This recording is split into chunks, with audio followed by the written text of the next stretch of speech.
আসসালামাইকুম। ধারাবাহিক সিলেবাস বিশ্লেষণের যে ক্লাসগুলো রয়েছে এই ক্লাসগুলোর দ্বিতীয় ক্লাসে তোমাদের স্বাগত জানাচ্ছি। আমরা এর পূর্বে দেখেছিলাম যে এই যে সিলেবাসটা প্রণয়ন করা হয়েছে এর উদ্দেশ্য কি এবং এর মিশনটা কি, ভিশনটা কি, এই বিষয় নিয়ে আলোচনা করেছি। এখন আমরা মূল যে সিলেবাস ফার্স্ট ইয়ারের, এই ফার্স্ট ইয়ারের কোর্সগুলোর টাইটেল এবং হচ্ছে এদের কি কি থাকবে বিষয়গুলো নিয়ে আলোচনা করার চেষ্টা করব। ইংলিশ রিডিং স্কিল, ইংরেজির পড়ার দক্ষতা, এই বিষয়টা কেমন? আবার ইংলিশ রিডিং স্কিলটার আমরা বিস্তারিত যদি একটু দেখার চেষ্টা করি, এইখানে তো তোমরা অবশ্যই দেখেছো যে কয়টি কোর্স রয়েছে। এখানে 7টি কোর্স রয়েছে। 7টি কোর্সে মোট নাম্বার কিন্তু এখানে 700।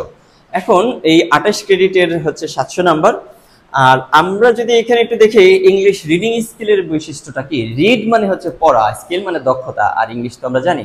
তাহলে ইংরেজি পড়ার দক্ষতা, ইংরেজির প্যাসেজ পড়ে তুমি বুঝতে পারো কিনা সেই দক্ষতাটুকু যাচাই করা হবে। ইংরেজি প্যাসেজ পড়ে তুমি এখান থেকে প্রশ্ন উত্তর করতে পারো কিনা, এই যে তুমি যে প্যাসেজটা পড়লা এই শব্দগুলোর যে বৈশিষ্ট্য রয়েছে, শব্দগুলোর মিল বিন্যাস রয়েছে, সেগুলো কেমন বুঝতে পারছো কিনা, সেগুলো হচ্ছে গুরুত্বপূর্ণ।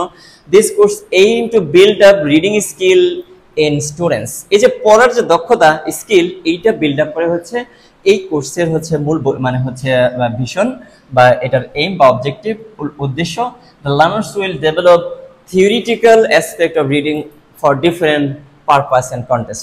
যেহেতু তোমাকে পুরো 4টি বছর ইংরেজি পড়তে হবে, ইংরেজির কবিতাগুলো পড়তে হবে, গল্প পড়তে হবে, উপন্যাস পড়তে হবে, ছোট গল্প পড়তে হবে, তাহলে তো তোমাদের এই দক্ষতাটা অবশ্যই অর্জন করতে হবে। এর জন্য এই সিলেবাসটা প্রণয়ন করা হয়েছে ফার্স্ট ইয়ারে।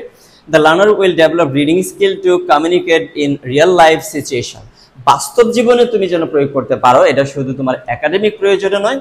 আর হচ্ছে overall this course will help develop acquiring reading skill of the learner. আচ্ছা দেখি কোর্স অবজেক্টিভগুলো কি আছে। সিওস এখন যদি বলি, enhance the basic skill for reading purpose, help student interact with various kind of text, interpret their meaning using. তাদের যে অর্থ হচ্ছে এই অর্থগুলো তুমি মানে অনুধাবন করতে পারো কিনা বা গেস করতে পারো কিনা। Develop students professional skill in editing and profiting. আচ্ছা এইখানে হচ্ছে আমরা যদি একটু দেখি যে টপিকসগুলোর কোর্সে আমাদের কি কি থাকবে।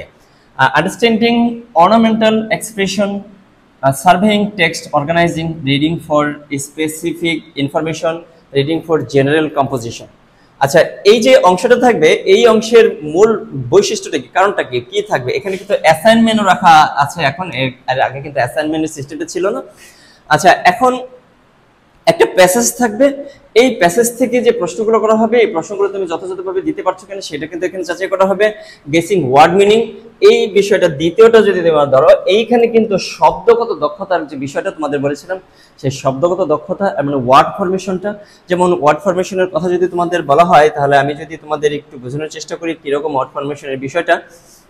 এইটা হচ্ছে যেমন ধরো রিচ, রিচ মানে তো ধনী, বাট এটার সাথে যদি আমি এন যোগ করে দিই, এনরিচ, আর মানে কি সমৃদ্ধ করা। আবার ধরো হচ্ছে হ্যাঁ রিয়াল, রিয়াল মানে তো বাস্তব, এটা তো তোমরা জানোই। এখন এই যে শব্দটা, এই শব্দটাকে আইএসই যদি যোগ করে দিই তাহলে কিন্তু ভার্ব হয়ে যাবে। আরেকটা শব্দ তোমাদের দেখানোর চেষ্টা করি আমি, আরেকটা শব্দ যদি দেখাই, যেমন ধরো হিল, হেল, এই যে শব্দটা, এই শব্দের অর্থ কি? অনেকে অনেক জায়গায় চলে যায়। এখন প্রথম দেখে হয়তো অনেকের মনে হবে এই শব্দটা অপরিচিত, কিন্তু এই শব্দটা তোমরা হাজার হাজার বার দেখেছ। যেমন এখানে যদি আমি টিএইচ যুক্ত করে দিই, হেলথ, এখন পরিচিত। তাহলে কোন একটা ভার্বের সাথে যখন টিএইচ যোগ করে দিই, এই ভার্বটা কিন্তু নাউন হয়ে যায়।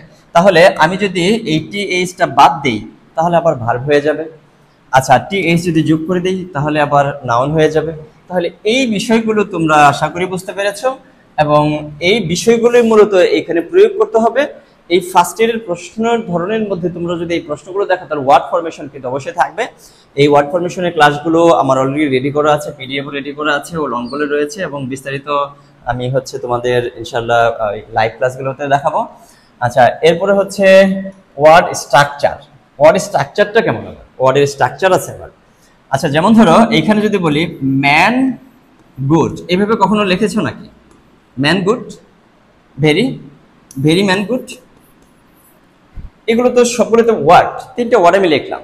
এই যে ওয়ার্ডেরও কিন্তু একটা ফরমেশন রয়েছে। তাহলে কি, এখন ধরো হচ্ছে গুড, ভালো ম্যান, ভালো মানুষ। কেমন ভালো মানুষ? Very good man. তাহলে এটা হচ্ছে একটা অ্যাডভার্ব, এরপরে হচ্ছে অ্যাডজেক্টিভ, এরপরে হচ্ছে নাউন। তাহলে আমরা যদি দেখি যে অ্যাডজেক্টিভ, নাউন এবং অ্যাডভার্ব তিনটা শব্দকে যদি আমরা ফরমেশন করি, স্ট্রাকচারাল করি, তাহলে সেই ক্ষেত্রে কিন্তু প্রথমে হবে অ্যাডভার্ব, তারপরে হবে অ্যাডজেক্টিভ, তারপরে হবে হচ্ছে কি নাউন। আশা করি এই বিষয়টা তোমরা বুঝতে পেরেছো এবং এই বিষয়টা তোমরা অনুধাবন করতে পারবে।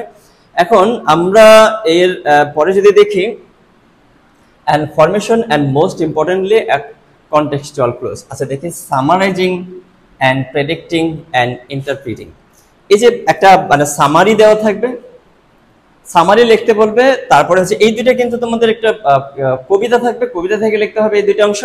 এরপরে দেখো tackling sentence meaning, recognising author's position, tune, attitude. এই যে এইগুলো কিন্তু একটা কবিতার স্ট্রাকচারাল বিষয়। এগুলোর বাইরেও কিন্তু আছে হচ্ছে স্ক্যানিং আসবে, স্ক্যানিং এ পয়েম, এটাও কিন্তু এই অংশের মধ্যে অন্তর্ভুক্ত। এরপরে হচ্ছে রাইম স্কিম, টিউন তো এখানে উল্লেখ করেই দেওয়া আছে। এগুলো হচ্ছে একটা কবিতার স্ট্রাকচারাল বিষয়। তাহলে দুইটি প্যাসেজ থাকবে, একটা কবিতা থাকবে এই রিডিং স্কিলে। এই দুইটি প্যাসেজ দুইটাই অপরিচিত থাকবে, কবিতাটাও কিন্তু অপরিচিত থাকবে। তাহলে অপরিচিত কবিতা তুমি যদি দক্ষতা অর্জন করতে না পারো, এই সাবজেক্টে কিন্তু তুমি কিছুই করতে পারবে না।